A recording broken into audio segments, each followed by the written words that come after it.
and then I have my history, and this is my entire history. Unlike Photoshop, where you've only got a certain amount of history and you've got to worry about things like creating a new background layer and all of that, we can work straight on our image. But this is pretty much like a Photoshop. Lightroom works like a Photoshop layer, where is that? I guess that's every single thing you do is on its own layer. It's like a completely non-destructive workflow. Yeah, and everything you possibly do is recorded, so you can see everything I've just been doing as we're talking has been recorded, and I can go back. So I'm just going to go back to my blue set. Yeah, that one. Cool. So that's what's really cool about Lightroom, and if you are someone who has to work really quickly, this is great. And if you're only doing kind of global adjustments, so there's a global adjustment is where you're working on the entire image at once, you're not doing like selective sort of things, Lightroom's great. So hue, this sort of deals with, for example, say my reds are too orange or something like that, I can kind of bring more orange into my reds, or I can sort of play around with the color, and it's pretty self-explanatory actually, when you kind of come in here and play with those knobs. You will see what they do.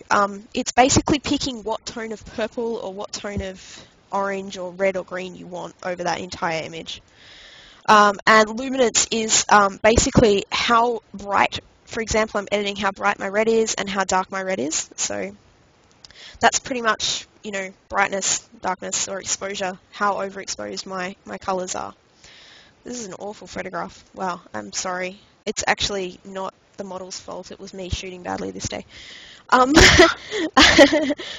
can't really tell on the stream. Cool. Awesome. Fantastic.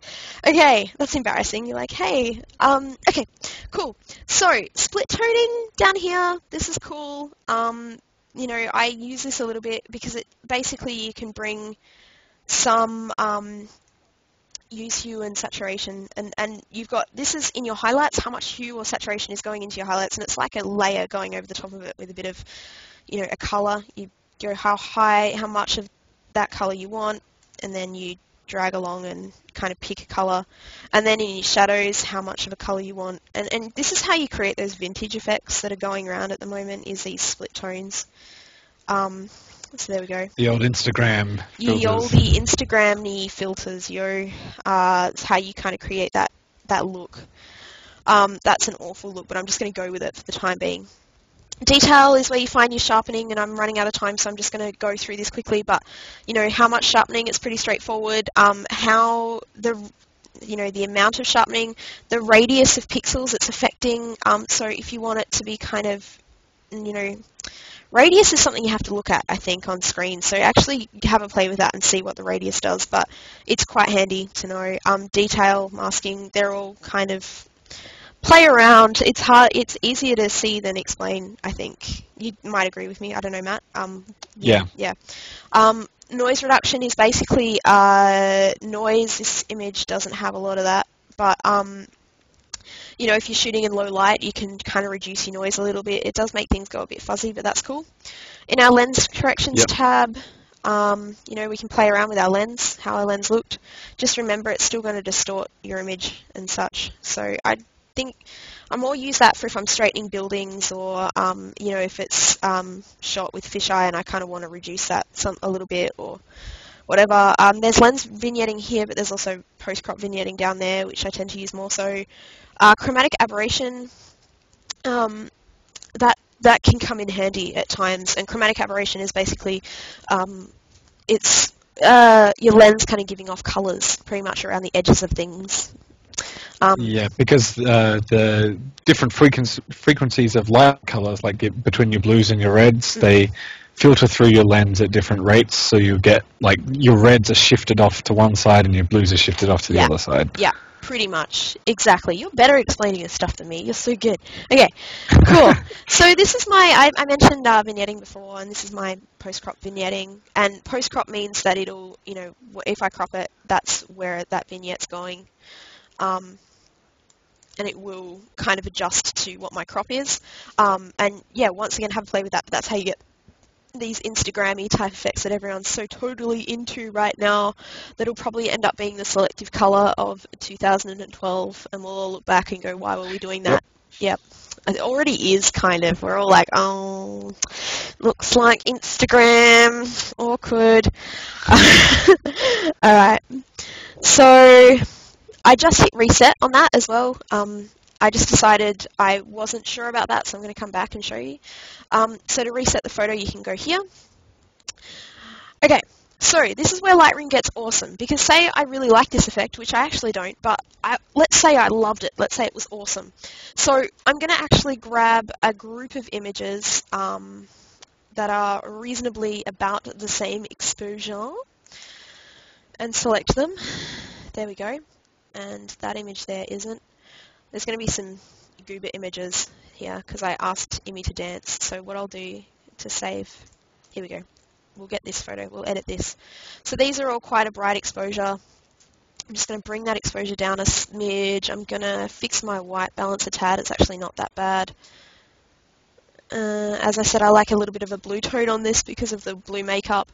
And then I'm just going to hit Shift on my keyboard and click the end image, the last image I want it to correct. So I've selected all these 4 images, and all I'm going to do is hit sync. And that's actually showed up on my other screen. But there we go. So there we go. And here you can select what you want to actually synchronize. I want to synchronize everything, but say you did, you want a crop to be all the same as well, or something like that. You can pick and choose what you want here, and you just hit synchronize. It essentially gives you the ability to do a bunch of work on one image and then apply it to a whole set of images. So say you've taken 30 photos in all the same lighting in the same room. Yeah. You can do all the work once and then just synchronize it across the whole rest of the images, and it's so quick. Yeah, that's it. It changes how if you're a wedding shooter, like you want this because you don't want to be. For example, we did this at the beginning. This weird coloured thing. I'm just going to let it go. But say I liked that and I want it to go all over my images. I'm just going to select. I can even have this on every single photograph. So a lot of wedding shooters, for example, they'll use vignetting and things like that. So I might, at the very, very beginning, before I start working, I might go, okay, well, I know that, the average sort of vignette on these photos might look like kind of this. And I'm just going to hit synchronize. But I don't want it to affect everything else. So I'm going to go check none.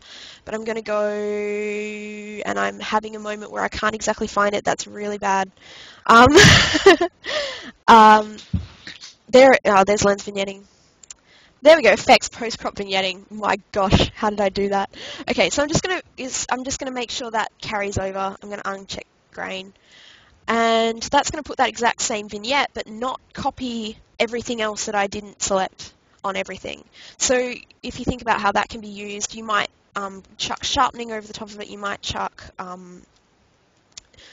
the vignettes, obviously. Maybe you're a fan of a bit of split toning or something. You can pick something.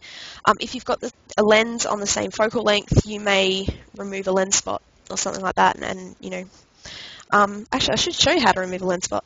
And at the same time, if you've already done a crop in the first one, that same crop might not be used in all the other photos. So you can just untick the crop. Yep. One really handy feature of Lightroom is it's got this great lens spot removal. This works. You can either have it on clone and heal. So so there's clone, there's heal.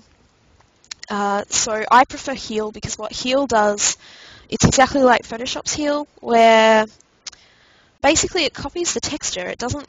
Clone takes a direct copy. So if you imagine yourself selecting something like in our first episode, how we're selecting marquees, and we just copy that and paste it, that's exactly what it does. It just copies exactly. So I'll show you. So clone, I'm going to get a big brush, and I'm going to just clone that wall onto her eye. Otherwise, heal will actually copy the texture. So it's trying to recreate that texture on her face. So it's taking the wall and it's putting that texture over, but it's trying to match all the colours and everything like that to make it look as realistic as possible. It looks a bit dodgy here, but where it's really useful is on this bit here. For example, our piece that needs to be, edited out, lens spot. So I'm just going to click on that, and Lightroom will sort of try and pick a spot where it's going to remove it. There we go. It just did it for me, and I can just click on my image. My computer hates doing this. If you use a PC, for some reason PCs hate doing lens spot adjustments. I don't know why. Yeah, cool. And so you'll see all these things. You can go back in later, and when you hit the close button on that, hit close, and you'll see how that's appearing and disappearing. So I can come back in later and say I didn't want to do that. I can just click on them and hit delete, but I will remove them. There is red eye correction. I don't have any images to actually show you red eye correction, so I won't do that tonight. Gradiated filters are one of my favorite things in the whole entire world. Matt, I don't know how you feel about them, but I know I love them. I love gradiated filters. Love. So generally, back in the old days, you'd use something on your lens to do this. You would have literally a filter on the end of your lens that would kind of adjust the exposure in certain places. And people still do that, and it's still worth doing that, I think, because as much information as you can get in camera is great. But in this case, I've got kind of a cloudy sky. This is my horrible attempts at being a landscape photographer. And all I'm going to do with my graduated filter is drag this down. And you can see it's kind of making the sky whiter, but I can use my exposure to later bring in some more cloud. If the information's there, sometimes your sky is just going to blow out no matter what happens. There's nothing you can do about it. In that case, take 2 exposures and then Photoshop it in. But in this case, I can actually just use my exposure knob and select, how much of that sky I want to kind of bring back in. And we can do our brightness, our contrast. We can reduce the saturation on that. There's clarity, there's sharpness, there's color. So things like that. That is so handy to use all the time. Super handy. Pretty much all of your color adjustments you can just put on a gradient. Yeah. And then you can edit the gradient later. Yeah, that's it. It's great. It's so good. If it's not quite where you want it to be, you just change it. Yeah. And as well as that, we have a brush. The brush is a little bit clunky and such, but it's still good. So, for example, I can use that exactly the same way as I've used my gradiated filter. And just paint over it. You'll see a little circle appear over here, just there where I started my brush, and there's my mask that's happening. So if you remember the masking stuff in Photoshop that we talked about, that's what that is. And I can once again use my exposure just to bring up, see that midsection where I've painted things in. That's really great for, I don't know, yeah, I use this for vignettes, to be honest, because vignettes, I don't always like that circular effect. I kind of like to just burn around the edges, and with a brush, it sort of gives a bit more of an organic look. But yeah, you can choose. I'm using we talked about this before in Photoshop. You can use your bracket keys on your keyboard to make the brush bigger and smaller. And there's a couple of different brushes. You can adjust your feather on it. So the feather is that outward bit there, just like that. Cool. So should I? And cool. So the really cool part of Lightroom. Am I running out of time, Matt? I don't know. We'll see how we go. We are running a little bit over, but we can finish up. We can finish up. All right. So I'm going to reset this image, and what I'm going to do over here, I have my my preset module, and this is where I've created stuff before, and made stuff, and you can see up here over here there's previews. So I'm going to just chuck. This is ones that come with Lightroom. Just chuck a black and white over it. These are just one-click filters that you can, pre-make and put over your images. That's Instagram style. Instagram style, it pretty much is. So these, yeah, all right. So say there's my preset. I'm gonna have a play with that. This looks horrible, but let's do it. We're all about Instagramming today. Lightroom's great for Instagramming stuff. I won't lie. It's pretty much amazing. Oh, I didn't want that. I always go to lens correction instead of effects.